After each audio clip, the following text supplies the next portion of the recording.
10 বলেই সর্বোচ্চ রানের রেকর্ডটি গড়ল পাকিস্তানি ব্যাটার। আন্তর্জাতিক ক্রিকেটে ১২ নম্বরে ব্যাট করতে নেমে এতদিন সর্বোচ্চ রানের ইনিংসটি ছিল জহির খানের। মিরপুরে বাংলাদেশের বিপক্ষে ১২ নম্বর নেমে ১ বাউন্ডারিতে ৪ রান করেছিল আফগানিস্তানি এক ক্রিকেটার। এবার তার রেকর্ডটি ভেঙে দিল পাকিস্তানের সুফিয়ান মুকিম।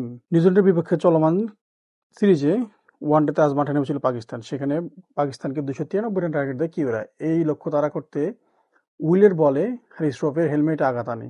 ব্যথা পেয়ে মাঠ ছাড়েন রৌফ। তার বিপক্ষে মাঠে নামেন নাসিম শাহ এবং ১২ নম্বরে নামেন মুকিম। শেষ ব্যাটার হিসেবে খেলতে নেমে তিনি করেছেন অপরাজিত ১০ রান ১৩ বলে। তাতেই পেয়ে গেছেন বিশ্ব রেকর্ড। ১২ নম্বরে ব্যাট করতে নেমে এর আগে এর থেকে বেশি রান করেনি কেউ। ২০১৯ সালে আন্তর্জাতিক ক্রিকেটে প্রথম কেউ ১২ নম্বরে ব্যাটিং করেন, কারণ এর আগে এই সুযোগ ছিল না। ২০১৯ সালের আগস্টেই এই সিস্টেমটি নতুন করে চালু করেন আইসিসি। এই নিয়মে কোনো খেলোয়াড় মাথায় আঘাত পেলে তার বদলেই অন্য একটি প্লেয়ার ব্যাটিং করতে পারবেন এবং সেই ব্যাটিং করতে নেমেই পাকিস্তানি ক্রিকেটার একটি বিশাল রেকর্ড গড়ে ফেলে।